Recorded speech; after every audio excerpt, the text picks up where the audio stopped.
महाराष्ट्र की राजनीति में कुछ नेता ऐसे होते हैं जिनकी पहचान भाषणों से नहीं बल्कि काम, निर्णय क्षमता और प्रशासनिक पकड़ से बनती है। आज हम बात कर रहे हैं अजित अनंतराव पवार की, एक ऐसे नेतृत्व की जिसने ग्रामीण महाराष्ट्र के विकास को प्राथमिकता दी और प्रशासन में अपनी अलग छाप छोड़ी। ये कहानी है जन्म से लेकर आज तक के सफर की। अजीत दादा पवार का जन्म 22 जुलाई 1959 को महाराष्ट्र में हुआ। उनका पालन पोषण एक ऐसे वातावरण में हुआ जहां कृषि, सामाजिक जीवन और जन समस्या रोज की सच्चाई थी। ग्रामीण महाराष्ट्र के अनुभवों ने उनके व्यक्तित्व में अनुशासन, व्यवहारिक सोच और जिम्मेदारी पैदा की। यही संस्कार आगे चलकर उनकी राजनीति और प्रशासन का आधार बने। उन्होंने अपनी शिक्षा पुणे क्षेत्र में पूरी की। युवा उम्र से ही वे कम बोलकर ज्यादा करने में विश्वास रखते थे और इसी कारण उन्हें शुरू से एक परिणाम केंद्रित, रिजल्ट ओरिएंटेड व्यक्तित्व के रूप में देखा गया।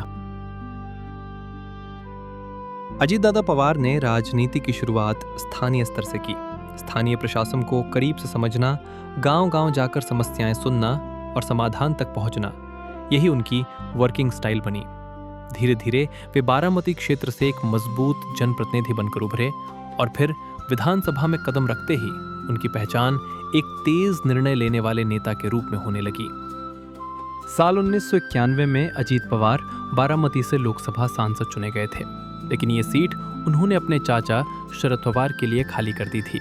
बाद में वो विधानसभा चुनाव में खड़े हुए और यहाँ जीत हासिल करने के बाद बारामती को अपना गढ़ बनाया।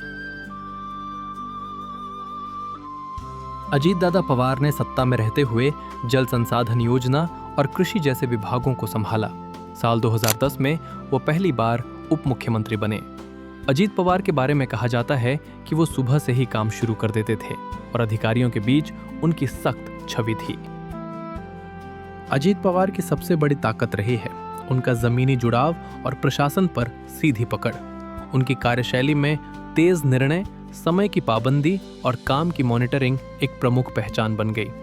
समर्थकों के लिए वे एक ऐसे नेता हैं जो मौके पर जाकर काम देखकर निर्णय लेकर परिणाम तक पहुंचते हैं। महाराष्ट्र में कृषि और जल प्रबंधन सबसे बड़ी चुनौती रही है। अजित पवार की प्राथमिकताओं में पानी, सिंचाई और ग्रामीण बुनियादी ढांचा हमेशा अहम रहा। उनकी नीतियों और प्रयासों का उद्देश्य रहा किसानों तक पानी पहुंचे, खेती मजबूत हो और गांवों में विकास का आधार तैयार हो।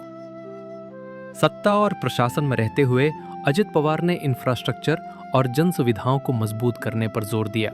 विधानसभा के भीतर उनकी भूमिका हमेशा पॉलिसी प्लस एग्जीक्यूशन के बीच एक मजबूत कड़ी रही।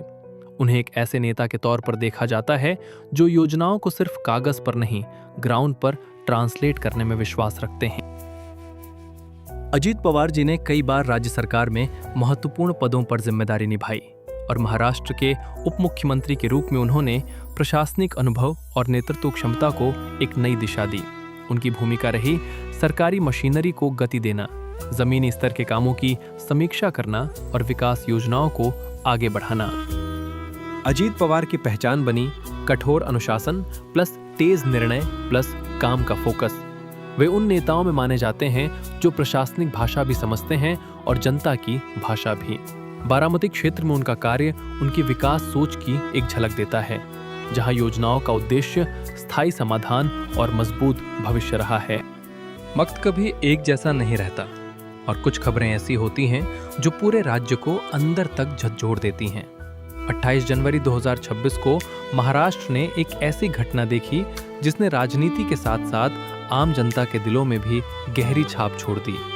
अजित अनंतराव पवार, जो वर्षों तक महाराष्ट्र की राजनीति में एक मजबूत निर्णय क्षमता और प्रशासनिक पकड़ के लिए पहचाने गए, वो अब हमारे बीच नहीं रहे।